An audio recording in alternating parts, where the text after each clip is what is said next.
Magandang araw. Naway ang bawat isa ay nasa mabuting kalagayan. Para sa ating aralin ngayong linggo sa Values Education 8. Ang ating aralin ay patungkol sa pamumuhay ng payak bilang pansariling pag-iingat sa kalikasan. Mahalagang maunawaan ng mga mag-aaral na ang bawat desisyon at gawain natin sa araw-araw, mula sa pagbili, paggamit, at pagtatapon ng mga bagay hanggang sa paraan ng pagkonsumo ng pagkain, tubig, kuryente at iba pang produkto, ay may direktang epekto sa ating kapaligiran. Ang bawat produktong ginagamit natin ay nagmumula sa likas na yaman. Sa paggawa ng mga ito, kumukuha ng mga materyales, gumagamit ng tubig at enerhiya, at lumilikha ng mga basura at iba pang maaaring makapinsala sa kalikasan. Halimbawa, kapag bumibili tayo ng mga bagay na hindi naman talaga kailangan, nadaragdagan ang produksyon ng mga produkto at ang paggamit ng likas na yaman. Kapag naman tayo ay nagsasayang ng pagkain, tubig, kuryente o iba pang resources, hindi lamang pera ang nasasayang kundi pati ang mga yamang ginamit upang mabuo ang mga ito. Gayon din, ang maling pagtatapon ng basura ay maaaring magdulot ng polusyon sa lupa, tubig at hangin. Kaya mahalagang matutunan ng mga mag-aaral ang responsableng pagkonsumo, ang paggamit ng mga bagay ng wasto, maingat at naaayon sa tunay na pangangailangan. Sa simpleng paraan tulad ng pagbili lamang ng kailangan, muling paggamit ng mga bagay, pag-iwas sa pag-aaksaya, pagtitipid ng tubig at kuryente, at tamang pagtatapon ng basura, na ipapakita natin ang ating pananagutan sa kalikasan. Sa huli, dapat maunawaan ng mga mag-aaral na hindi hiwalay ang kanilang mga personal na gawain sa kalagayan ng mundo. Ang maliliit na desisyong ginagawa natin araw-araw, kapag patuloy na isinasabuhay ng maraming tao, ay maaaring magkaroon ng malaking epekto sa pagpapanatili ng kalinisan, kagandahan at likas na yaman ng ating kapaligiran. Para sa ating panimulang tanong, ano ang mga pangangailangan at kagustuhan ng tao? Alam mo ba ang ibig sabihin ng mga ito? Kapag sinabi nating pangangailangan, ito ay mga bagay na mahalaga upang mabuhay at magkaroon ng maayos na pamumuhay. Habang ang kagustuhan, mga bagay na nais natin dahil nagbibigay ito ng saya, ginhawa o kasiyahan, ngunit maaari tayong mabuhay kahit wala ang mga ito. Halimbawa, pagkain, ito ay pangangailangan. Tubig, ito ay pangangailangan. Tirahan, ito ay pangangailangan. Bagong cellphone kahit gumagana pa ang luma, kagustuhan. Mamahaling sapatos kahit mayroon pang sapat na sapatos, kagustuhan. Mahalagang tanong, kailangan ko ba talaga ito, o gusto ko lamang ito? Binibigyang diin sa aralin na ang tao ay likas na umaasa sa mga likas na yaman upang matugunan ang kanyang mga pangunahing pangangailangan at mabuhay ng maayos. Ang tubig ay mahalaga sa pag-inom, pagluluto at kalinisan. Ang pagkain ay nagbibigay ng enerhiya at sustansya. Ang kahoy ay ginagamit sa paggawa ng bahay at iba pang kagamitan. Ang enerhiya ay kailangan sa iba't ibang gawain. Samantalang ang mga mineral at iba pang materyales ay ginagamit sa paggawa ng mga kagamitan at produkto na bahagi ng ating pang-araw-araw na buhay. Gayunpaman, ang pagkakaroon ng pangangailangan sa likas na yaman ay hindi nangangahulugang maaari natin itong gamitin ng labis o walang pakundangan. May hangganan ang mga yamang matatagpuan sa mundo, kaya nararapat lamang na gamitin natin ang mga ito ng wasto, maingat, at ayon sa ating tunay na pangangailangan. Kapag labis ang ating paggamit o nag-aaksaya tayo, maaaring maubos ang mga likas na yaman at maapektuhan hindi lamang ang ating buhay, kundi pati ang buhay ng ibang tao at ng mga susunod na henerasyon. Sa madaling salita, may karapatan tayong makinabang sa mga likas na yaman dahil bahagi ito ng ating pang-araw-araw na buhay, ngunit kaakibat ng karapatang ito ang pananagutan na gamitin, pangalagaan, at ipamana ang mga ito ng maayos sa susunod na henerasyon. Mahalagang konsepto dito ang limitasyon ng likas na yaman. Hindi walang hanggan ang mga yamang mayroon tayo sa mundo. Kapag patuloy tayong kumukuha ng higit sa kailangan natin, maaaring maubos o masira ang mga likas na yaman. Dito pumapasok ang bertud ng kapayakan o simplicity. Ang pagiging payak ay nangangahulugang hindi labis at hindi rin kulang ang paggamit natin ng mga bagay. Halimbawa, kung kailangan lamang natin ng isang bote ng tubig, hindi kailangang bumili o kumuha ng marami at pagkatapos ay hindi naman mauubos. Ang pagkuha ng higit sa kailangan ay hindi lamang personal na problema. Maaari itong magkaroon ng epekto sa ibang tao. Kapag ang ilan ay labis na kumukuha at gumagamit ng likas na yaman, mas maraming resources ang naubos. Mas tumataas ang pangangailangan sa produksyon.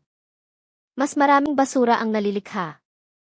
Maaaring maapektuhan ang ibang taong umaasa rin sa mga yamang ito. Halimbawa, kung maraming tao ang nagsasayang ng tubig, maaaring magkaroon ng kakulangan sa tubig ang ibang pamilya. Kaya ang simpleng pamumuhay ay may kaugnayan sa katarungan at malasakit sa kapwa.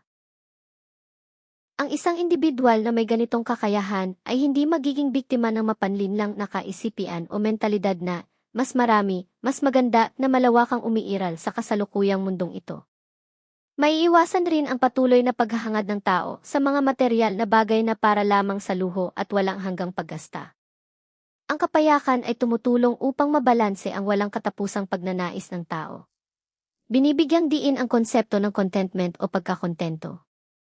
Ang taong marunong makontento ay hindi nangangahulugang wala na siyang pangarap. Sa halip, alam niya ang pagkakaiba ng mahalaga ito sa buhay ko at gusto ko lang ito dahil mayroon nito ang iba. Makakatulong ito upang hindi tayo madaling maimpluwensyahan ng mas marami, mas maganda. Halimbawa, hindi kailangang palitan agad ang cellphone dahil lamang may bagong modelo. Kung gumagana pa ito at natutugunan ang pangangailangan, maaari pa itong gamitin. Madalas din nating paniwalaan ang katagang kailangan kong makuha o mabili ito nang hindi iniisip kung ito ba ay iyong pangangailangan o kagustuhan lamang. Kung ating bibigyang kahulugan, ang pangangailangan ay tumutukoy sa mga bagay na mahalaga sa ikabubuhay ng tao, tulad ng pagkain, damit at tirahan. Mahalaga ang konseptong ito dahil minsan ay napagkakamalan natin ang ating mga kagustuhan bilang pangangailangan. Halimbawa, kailangan ko ng bagong sapatos. Maaaring itanong, wala na ba akong sapatos na maaaring gamitin? Kung mayroon pa at maayos pa ang mga ito, maaaring ang bagong sapatos ay kagustuhan, hindi pangangailangan. Ang kagustuhan ay mga bagay na nais nating magkaroon upang makaramdam ng kasiyahan o satisfaction, ngunit hindi ito kinakailangan upang mabuhay. Kabilang dito ang mga laruan, nauusong gamit at iba pang bagay. Hindi masama ang magkaroon ng kagustuhan. Ang mahalaga ay marunong tayong magpasya kung kailan dapat bilhin o gamitin ang isang bagay. Maaaring gamitin ang tatlong tanong. Kailangan ko ba ito? Mayroon na ba akong katulad nito? May mas mahalaga ba akong dapat paglaanan ng pera? Kapag alam natin ang pagkakaiba ng pangangailangan at kagustuhan, mas madali nating maisasagawa ang wastong pagkonsumo. Ang responsableng pagkonsumo ay nangangahulugang ginagamit natin ang mga produkto at likas na yaman ng maingat, responsable at epektibo. Hindi lamang dapat isipin. Magkano ito? Dapat ding isipin. Kailangan ko ba ito? Saan ito ginawa? Matagal ko ba itong magagamit?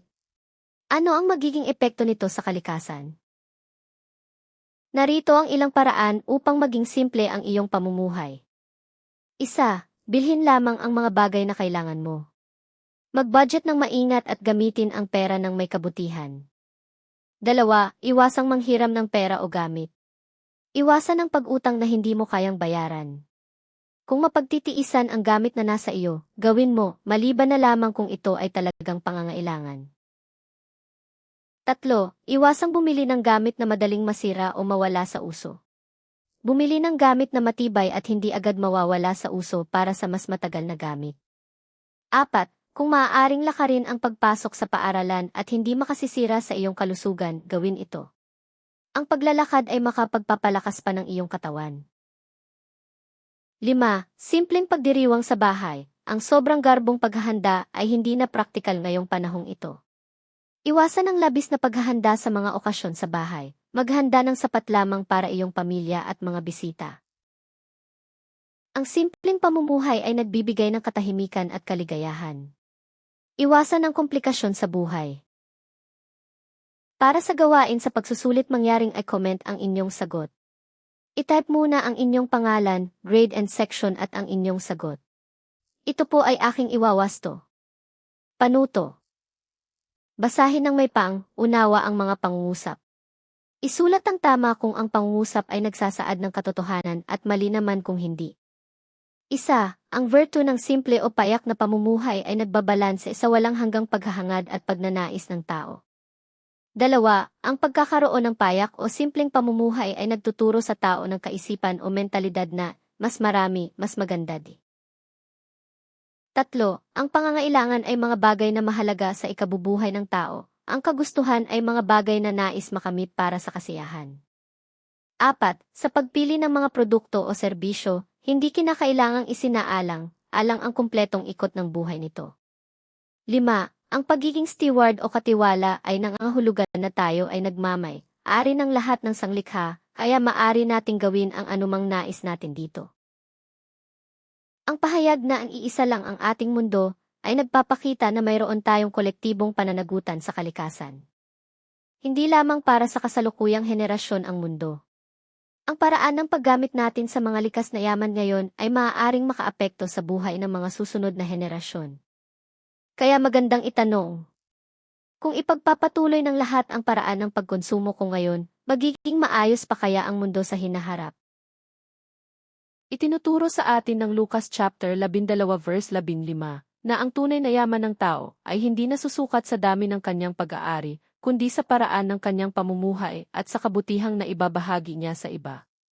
Ang pagkakaroon ng sapat ay dapat maging dahilan upang matuto tayong magpasalamat, magbahagi, at maging responsable sa paggamit ng mga biyayang ipinagkaloob sa atin. Para sa ating pagwawakas, mayroon akong katanungan. Ano ang isang simpleng pagbabago na kaya kong gawin simula ngayon upang makatulong sa kalikasan? Ito po ay inyong sasagutin sa sarili na lamang. Muli maraming salamat sa pakikinig.